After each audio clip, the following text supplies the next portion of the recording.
Governor, I want to talk to you a little bit about what you discussed in the speech. I also want to talk to you about your faith, because a lot of attention is being brought to the fact that you're Mormon. You're aware of what the Alabama governor said, that it could be a problem for you. So I'd like you to talk about your faith. What does being a Mormon mean to you? Well, being a member of my faith has taught me the principles I think that have helped improve my life dramatically. It taught me to get married, to have kids, to live by the Judeo-Christian principles that our nation is built upon. It's a very important part of my life to believe in the Bible and believe that Jesus Christ is the Son of God and the Savior of the world. These are foundational beliefs. Of course, when you get to the world of politics and leading a state or a nation, you put aside the specific doctrines of a faith and instead turn to the principles of a faith. And being a Judeo-Christian foundational construct in this nation and in my faith, those are very consistent principles. Why don't you talk more about your faith? Today, your only reference to God was as the Creator. Rick Santorum talks about his faith all the time, specifically mentions Jesus by name. President Obama talks about his faith, power of prayer. I've not heard you do that. Why not? I speak about my belief in the Creator and the role of providence in founding this great land. And as people ask me about my faith, I'm happy to speak about that. People ask me about my service in the church and describe that. But I'm not running for pastor-in-chief. I'm running for commander-in-chief. And like prior presidents from the very beginning, we reference our faith in God, our faith in a Creator, but don't try and impose, of course, any particular doctrines or specific beliefs of our particular religions. Do you resent the fact that some people are making such a big issue, particularly evangelical Christians, about your faith, your Mormon religion?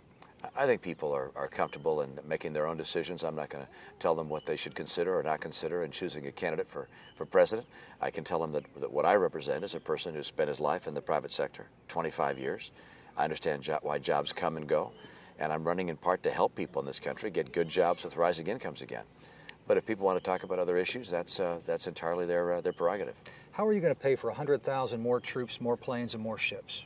The good news is that if we keep military spending at 3.8% of the GDP, which is what it's been over a long period of time, we're able to maintain that level of military investment without having to raise taxes and without having to cut other programs. The key to balancing our budget in this country is not to cut our military commitment, but instead to cut the duplicative programs, to get rid of Obamacare, to get rid of programs we don't absolutely have to have, and finally to get our economy growing again.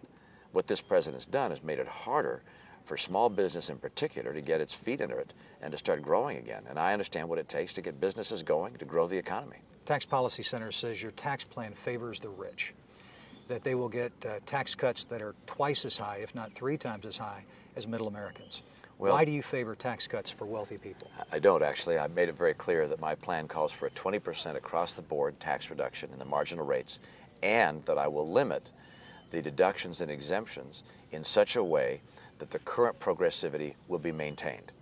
So the high-income folks will pay the same share of the total burden that they pay now, and middle-income families will not pay a higher burden, but will also pay the same share. So my plan is not designed to change the allocation between one group of Americans and another. It's instead designed to create growth by lowering the marginal tax rates so that small businesses have an incentive to hire and grow.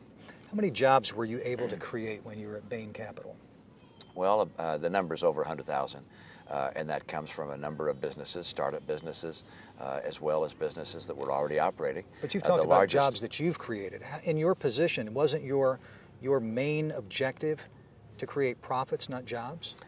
Certainly the objective of the private sector, by and large, is to create return on investment for shareholders, to build businesses, and as part of that process, businesses are able to hire and grow. That's the nature of the free enterprise system.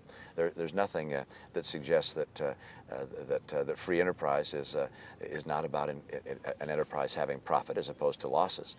And when you ask the question, how many jobs did you create at Bain Capital? The truth is, we invested in businesses that created the jobs. We didn't create them ourselves, they did. But I'm proud of the fact that businesses we invested in collectively created amongst themselves well over 100,000 jobs. But just a few seconds ago, you actually said that you created the jobs. Well, that's why I gave you the more full, you asked the question, how many jobs did you create at Bain Capital? And I answered your question. So if you'd like it exactly accurately, we invested in businesses like Staples, a startup company, and Staples was able to create, I think in its case, over 90,000 jobs. And then there's the Sports Authority, Bright Horizons Children's Centers, Steel Dynamics. These businesses were ones we invested in, and they were successful in creating a lot of jobs. Last question.